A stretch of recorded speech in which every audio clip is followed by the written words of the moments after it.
where we are today as part of the ceremony for groundbreaking for a church.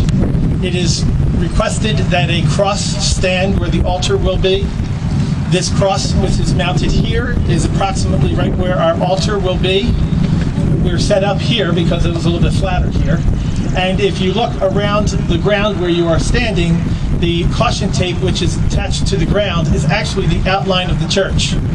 And it's a little difficult from where you are standing. It's a little bit easier for me to see, but so forth. But you can take that perspective in as you're walking around the conclusion of our ceremony today. Before I begin my comments, I just want to introduce everybody who's on our stage. And you certainly know Bishop Thomas, who's been here many times. And to Bishop Thomas's left is Monsignor McCulkin. There you go, Josie. That's right. Bishop Thomas is Monsignor McCulkin is our regional vicar for Montgomery County and certainly for our parish. Senator John Rafferty, who's been a big help for our parish. Representative Thomas Quigley, who's also been a help for our parish. Tammy Brock, our parishioner and business manager for our team, is the chairman of our parish council. Cody Warren is a sophomore at John Paul II High School and represents the youth of our parish. Which is fun.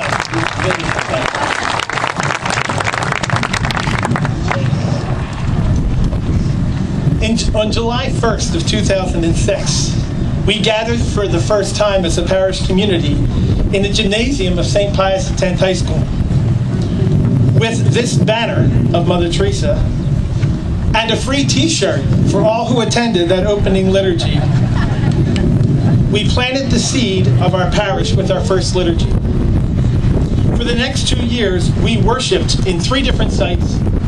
We celebrated first sacraments, and we gradually began to grow as a parish. On November 17th, 2007, we gathered approximately 50 yards to the right of this platform for the groundbreaking of our education center. On that chilly, damp autumn day, we each received a helmet to mark the event of that groundbreaking. In a rapid 10 months, this beautiful building rose out of a field and opened in the fall of 2008.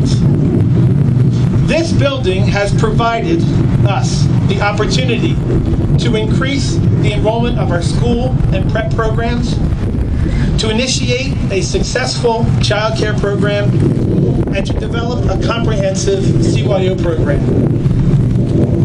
With this building, we have been able to coordinate productive fundraisers for our parish. We've been able to organize enthusiastic socials to build up our community. And most importantly, we have been able to worship in one place as a parish family. Today we gather for this groundbreaking as a strong, growing parish community, which needs to be enriched and strengthened by our own church. This magnificent house of God will provide for us as a pilgrim people the anchor for our faith, our families, and our future. It is in this building that we will sit quietly in the presence of the Eucharist. We will worship vibrantly as one faith community. It is here that our children will be baptized into their spiritual journey. They will be strengthened by the sacraments and educated in the ways of the Lord. It is here that our young members will commit their lives in the sacrament of matrimony. And it is here that in the stillness of our hearts, we will come to bury our loved ones. This building will provide for all of us what is needed to strengthen our relationship with God and to build up our family of faith, a family of prayer. Mother Teresa's life of prayer was exemplary, and she exhorted all to remain faithful to prayer, especially at Mass and Eucharistic adoration.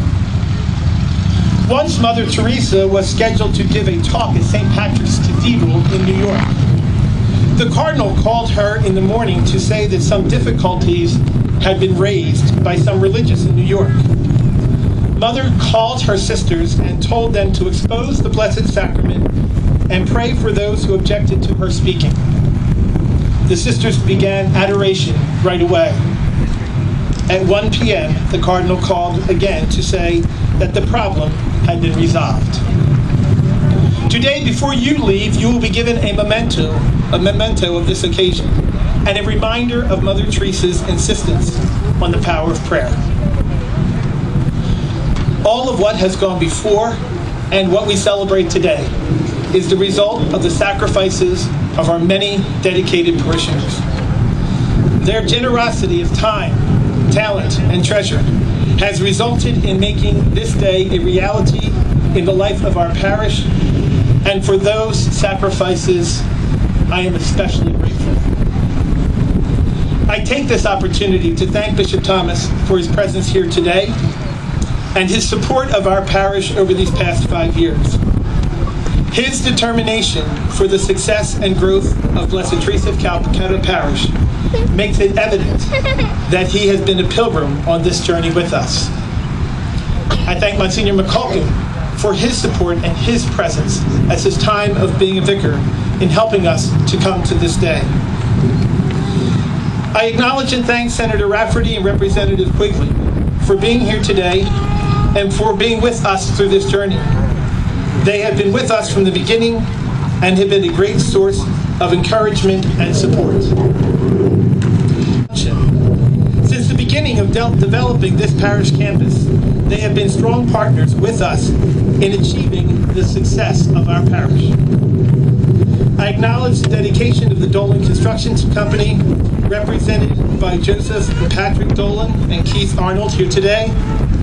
I recognize the dedicated service of our architects of the NAB Partnership, represented by Ron Nab and John McDonald. I am grateful for the guidance of the Aegis Property Group, represented by Tim Callaghan, as well as CS Corporation, represented by Lindsay Simon.